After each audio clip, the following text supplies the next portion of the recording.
इम्तिहान खत्म होते ही मैंने पापा के सामने अपनी फरमाइश रख दी थी कि मुझे वाटर पार्क घूमने जाना है। इस बार तो माँ भी मेरे साथ थी, चूंकि 3 साल से हम कहीं घूमने नहीं गए थे। मेरे पापा पुलिस ऑफिसर है तो उन्हें छुट्टी काफी कम मिल पाती है। वैसे मेरा नाम मिली है और मैंने अभी अभी 12वीं कक्षा पास की है। मैं जो किस्सा बताने जा रही हूँ वो मेरी पिछली छुट्टियों के दौरान ही मेरे साथ घटा था। उस दिन सुबह करीब 10 बजे मैं, पापा और माँ शांता देवी वाटर पार्क में पहुंचे। वाटर पार्क के गेट पर एक बूढ़ा सा चौकीदार था जो मुझे अजीब नजरों से घूरे जा रहा था। मैंने फौरन पापा से इस बात की शिकायत की। मेरे पापा काफी गुस्से वाले इंसान है। वो तुरंत उसके पास गए और उसे काफी डांटा और धमकाया। फिर हम तीनों वाटर पार्क के अंदर चले गए। अभी मैं स्विमिंग पूल में उतरी ही थी कि तभी वहां मेरी ही उम्र की एक लड़की मेरे पास आई। उसने मुझे कहा कि क्या तुम मुझको तैरना सिखाओगी? तो मैंने उसे हंसी खुशी हाँ कह दिया और मैं उसे तैरना सिखाने में व्यस्त हो गई। मेरे पापा और माँ पास में ही रिलैक्स चेयर पर बैठे थे। तभी अचानक पापा ने मुझे आवाज लगाई। पापा ने कहा कि वह बाहर से कुछ खाना लाने जा रहे हैं और माँ भी उनके साथ जा रही है। उन्होंने कहा कि मैं वहीं पूल के पास ही रहूं। कुछ ही देर में उस लड़की को अच्छा खासा तैरना आ गया। अब हम दोनों मस्ती में साथ साथ तैर रही थीं। तभी अचानक मेरी नजर गेट के पास गई। वह बूढ़ा चौकीदार अब भी वहां से मेरी ही ओर ताके जा रहा था। अब मुझे उसकी इस हरकत से खौफ महसूस हो रहा था। चूंकि पापा और माँ बाहर गए थे और पापा ने उन्हें धमकाया भी था। अभी मैं सोच ही रही थी कि क्या करूं, तभी अचानक मेरे साथ तैर रही उस लड़की ने पीछे से अचानक मेरा सिर पानी के अंदर डुबो दिया। मेरे तो नाक में पानी चला गया। पानी से बाहर आकर मैं उस पर खूब गुस्सा हुई। वो लड़की फौरन मुझसे माफी मांगने लगी और बोली कि मैं तो मजाक कर रही थी।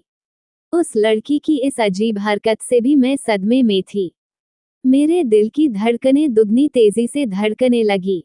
अब मैं पानी में नहीं रहना चाहती थी। पता नहीं क्यों पर कुछ जी घबरा रहा था। मैं फौरन पुल के किनारे आकर बैठ गई। वो लड़की अभी भी पानी में थी और बार बार मुझे पानी में आने को मिन्नतें कर रही थी।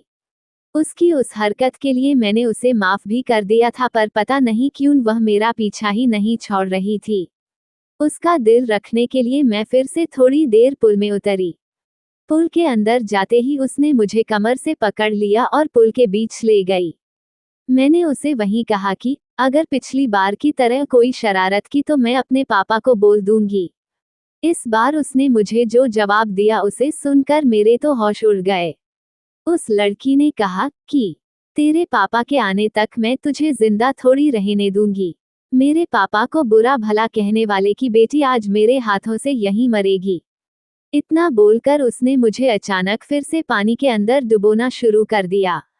पानी में मेरी सांसें उखड़ने ही लगी थीं। तभी पूल सिक्योरिटी गार्ड की नजर पूल पर पड़ी और जब उसने देखा कि मैं अचानक पानी की सतह से गायब हो गई हूं तो उसने फौरन मुझे पानी से बाहर निकाल लिया और तभी वह रहस्यमयी लड़की भी गायब हो गई।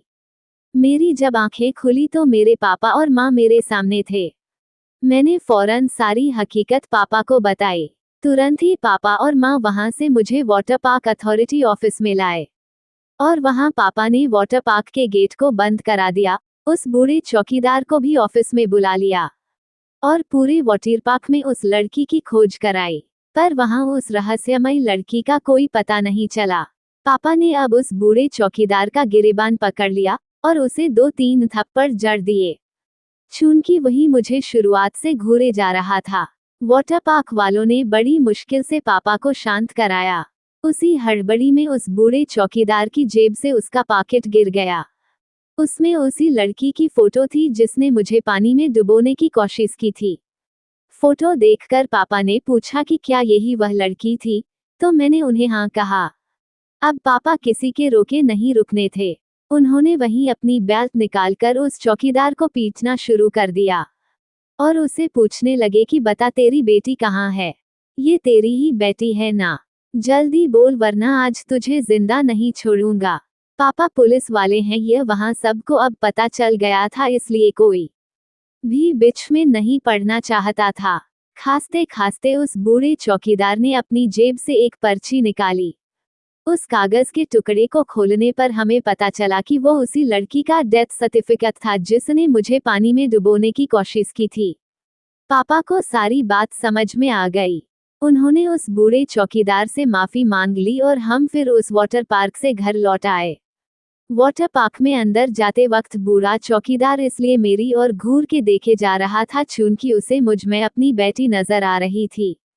उसकी बेटी जब मरी तब मेरी ही उम्र की ही थी और पापा ने उसे धमकाया। यह उसकी बेटी की भटकती रूह से बर्दाश्त नहीं हुआ होगा, इसलिए शायद उसने मेरी उम्र की लड़की का रूप लेकर मुझ पर हमला किया। मुझे आज उस लड़की की रूह से कोई शिकायत नहीं है, क्योंकि अपने पापा के अपमान पर शायद मुझे भी इतना ही गुस्सा आता। हमारे साथ जो हादसा हुआ उसमें किसी का दोष नहीं था, पर फिर भी हम सब ने तकलीफ भोगी। यदि ये कहानी आपको पसंद आई हो तो अपने दोस्तों और अन्य लोगों के साथ शेयर जरूर करिएगा।